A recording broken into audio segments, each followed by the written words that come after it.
আসসালামু আলাইকুম প্রিয় দর্শক, আজকে আমি রাজনীতিবিদদের, আমাদের দেশের যে রাজনীতিবিদ, তাদের যে আচরণ, তাদের যে চিন্তা এবং আমাদের যে রাজনৈতিক কালচার, সেটা নিয়ে আমি দু একটা কথা বলতে চাই। এই কথাগুলো আমি এই সময় বললাম এই কারণে যে দুটো ঘটনা, দুটো শিরোনাম আমি বলি। লন্ডনে আছেন জামাতের আমির ডক্টর শফিকুর রহমান। তিনি সেখানে সাংবাদিকদের সঙ্গে আলোচনা করতে যেয়ে উনি বলেছেন যে মুক্তিযুদ্ধের সময় জামাতের কোনো ভুল যদি সন্দেহাতীতভাবে প্রমাণ হয় তাহলে এই দলটি জাতির কাছে ক্ষমা চাইবে। তার মানে উনি ক্ষমা চাইতে অস্বীকার করছেন না। উনি বলছেন যে মুক্তিযুদ্ধের সময় জামাতে ইসলাম যদি কোনো ভুল করে থাকে এবং যদি সেটা প্রমাণ হয় তাহলে ওনার দল জাতির কাছে জন্য ক্ষমা চাইবে। এখন তারা ভুল করেছে কি করে নাই সেটা প্রমাণ করা গেল কি গেল না, অথবা প্রমাণ করলে কে প্রমাণ করবে? জামাত নিজে প্রমাণ করবে, না জনগণ প্রমাণ করবে, না ইতিহাস দেখে ওনারা বুঝে নেবেন যে ভুল হয়েছে কি হয় নাই? এতদিনেও কি সেটা প্রমাণ হয় নাই, নাকি নতুন করে প্রমাণ করতে হবে? এইসব অনেকগুলো যদি কিন্তু এগুলো আছে। ওনারা কোনটা মানবেন এটা ওনাদের ব্যাপার। কিন্তু ওই আলোচনায়, দীর্ঘ আলোচনায় আমি এই মুহূর্তে ওই বিতর্কেও আমি যাচ্ছি না। আমি কেবল বলছি এই যে ডক্টর শফিকুর রহমান যে কথাটা বলেছেন যে যদি ভুল প্রমাণ হয়ে থাকে তাহলে ওনারা জাতির কাছে ক্ষমা চাইবেন, এই যে মানসিকতাটা, আমি এই মানসিকতাটা নিয়ে কথা বলতে চাই। আমাদের রাজনৈতিক নেতারা সাধারণত ভুল করেন না। আপনি বলবেন যে কী ভুল হয়েছে, বলবেন কোনো ভুল হয় নাই। আমি একটা এক্সাম্পল দিয়ে বলি। দেখুন, আগের আলাপ বাদ দেন, আমরা যদি 91 সাল থেকে ধরি, 91, তারপরে 96, 91 বিএনপি এলো, মানে খালেদা জিয়া প্রধানমন্ত্রী হলেন। তারপরে 96 থেকে 2001 পর্যন্ত শেখ হাসিনা প্রধানমন্ত্রী ছিলেন। তারপরে আবার 2001 থেকে 2006 পর্যন্ত খালেদা জিয়া প্রধানমন্ত্রী ছিলেন। আবার 2008 থেকে 2008 শেষ দিক থেকে 2009 ধরি, 2009 থেকে 2014 পর্যন্ত শেখ হাসিনা প্রধানমন্ত্রী ছিলেন। 14-র পরে আমি হিসাব আর করি না, কারণ 14-র পরে শেখ হাসিনা যা করেছেন সেটাকে কিছু করা বলে না, এটা দানবীয় কাণ্ড কারখানা, ওটা বাদ দেন। আমি যদি ওই 4টা নির্বাচনকে সঠিক ধরি তাহলে ওই 4টা নির্বাচনে কিন্তু এই খালেদা জিয়া এবং হাসিনা ওনারাই ঘুরে ফিরে এসেছেন। আপনি যদি যে কোনো বিএনপির লোককে জিজ্ঞাসা করেন যে এই যে 10 বছর খালেদা জিয়া ক্ষমতায় ছিলেন, এই সময়ে উনি কি কি ভুল করেছেন, বিএনপির কোনো একটা লোক আপনাকে বলবে না যে খালেদা জিয়া কোনো একটা ভুল করেছেন। মানে ওনার কাছে খালেদা জিয়া ছিলেন ওই সময় ফেরেশতার মতো। আবার উল্টো দিকে আওয়ামী লীগের কোনো একজন লিডারকে যদি বলেন যে এই সময়টাতে শেখ হাসিনা কী কী ভুল করেছেন, উনিও বলবেন যে শেখ হাসিনা কোনো ভুল করেননি। তার মানে তারা কেউ ভুল করে না। তো তারা কি মানুষ না? তারা কি ফেরেশতা নাকি যে ভুল করবে না? তারা আমাদের রাজনীতিতে, রাজনৈতিক নেতারা ভুল করবে এই ধারণাটাই আমাদের রাজনীতিতে নাই। ভুল স্বীকার তো দূরের কথা, কিন্তু ভুল তো স্বীকার করা উচিত। ভুল তো মানুষেরই হয়, পৃথিবীর প্রত্যেকটা মানুষই কিছু না কিছু ভুল করে। সেই ভুলগুলি তারা যদি স্বীকার করে তাহলে তারা মানুষ হিসাবে আরও মহান হয়ে যায়। আমাদের পলিটিক্যাল লিডাররা এটা করে না। এর মধ্যে আমি জামাতকে যেটা বলতে শুনলাম, ওনারা বলছে ওনারা কিন্তু স্বীকার করতে রাজি আছে, কেবল প্রমাণটা করতে হবে। এখন ওনারা আবার প্রমাণ করতে চায় কিনা অথবা প্রমাণটা নিতে চায় কিনা সেটা অন্য বিতর্ক। বাট আমি পার্সোনালি মনে করি 71 সালে জামাত যে সিদ্ধান্ত নিয়েছিল পাকিস্তানিদের পক্ষে থাকার, 25শে মার্চের যে নৃশংস হত্যাযজ্ঞ, তারপরেও তারা যে পাকিস্তানিদের পক্ষে থাকার সিদ্ধান্ত নিয়েছিল, এটা তাদের রাজনৈতিক ভুল ছিল। প্রমাণ করার জন্য ওনাদের আমি আহ্বান জানাবো, আপনারাই নিজেরা ইতিহাসটা একটু পড়ুন, আপনারা ভাবুন, চিন্তা করুন এবং তারপর ভুল স্বীকার করুন। এটা হলো আমার বক্তব্য। কিন্তু আমি এর সঙ্গে আরও কিছু কথা বলতে চাই, যে কারণে এই প্রসঙ্গটা আমি তুললাম। দেখেন, একই দিন গতকালকে মানে বিএনপির যে ভারপ্রাপ্ত চেয়ারম্যান তারেক রহমান সাহেব একটা কথা বলেছেন।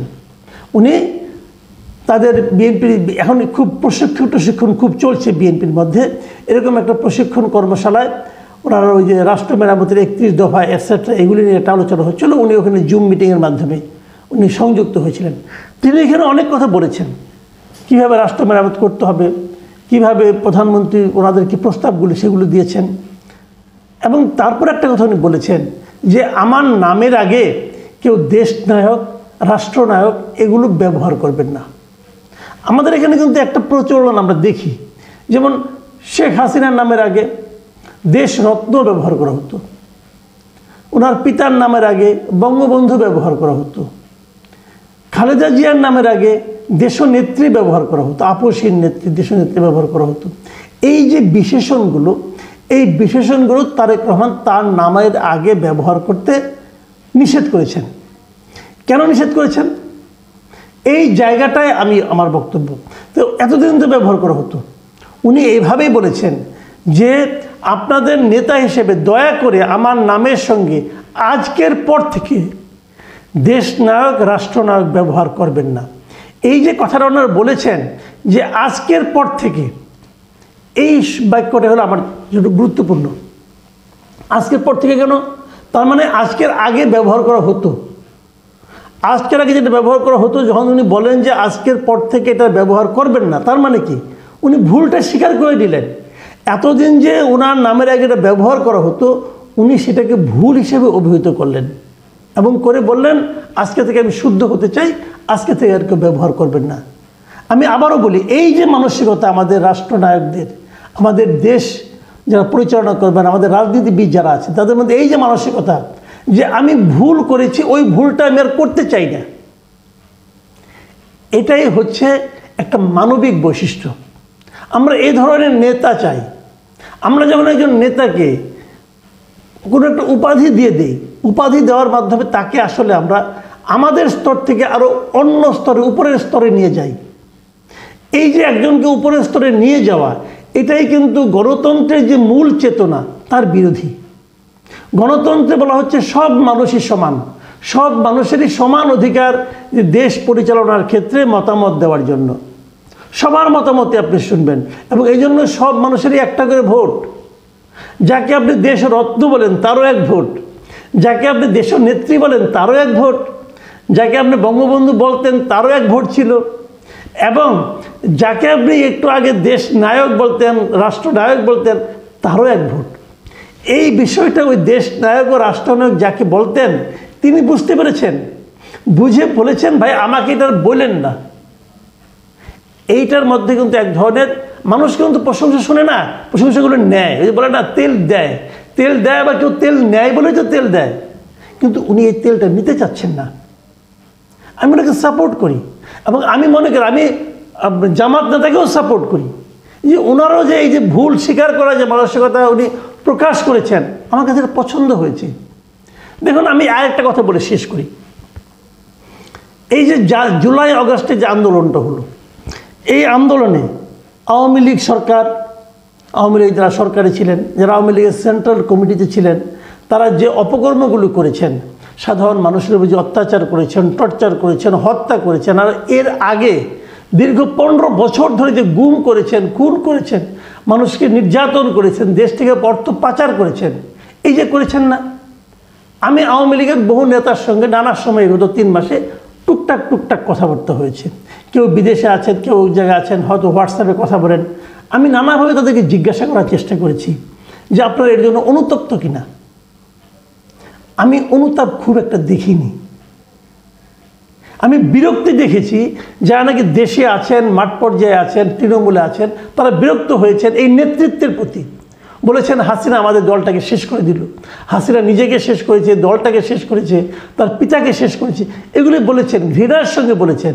ওবায়দুল কাদেরের সমালোচনা করেছেন, হাসান মাহমুদের সমালোচনা করেছেন, দীপু মনির সমালোচনা করেছেন, এগুলো করেছেন, বিরক্ত হয়েছেন। কিন্তু ওনাদের একটা কথা, কিন্তু ওনারা তো আর মূল দায়িত্বে ছিলেন না। মূল দায়িত্বে যারা ছিলেন তাদের কেউ কি আপনি দেখেছেন এই পর্যন্ত জনগণের কাছে ক্ষমা চাইতে?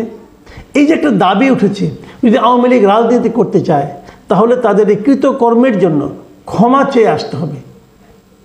আমি এই দাবিটাকে সাপোর্ট করি। আপনাদের অবশ্যই ক্ষমা চাইতে হবে।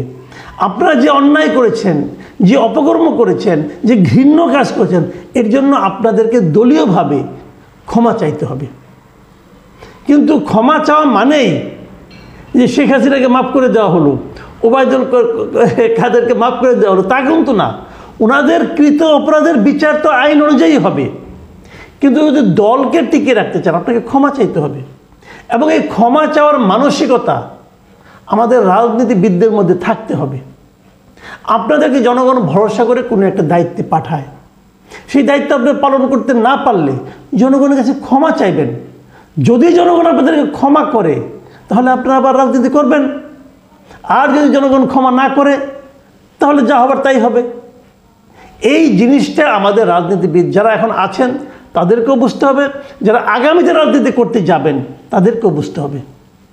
এক জায়গায় গোয়ার্তমি করে রাজনীতি হবে না, এই জিনিসটা মাথায় রাখতে হবে। আপনি যা বলবেন, যা ভাববেন, যা উচ্চারণ করবেন সেটাকেই সবাই সত্য বলে মানবে, সেই দিন চলে গেছে ভাই। প্রিয় দর্শক, আমরা প্রত্যাশা করব আমাদের রাজনৈতিক নেতাদের মধ্যে এই শুভবুদ্ধির উদয় হবে। আজ এ পর্যন্তই। আল্লাহ হাফেজ।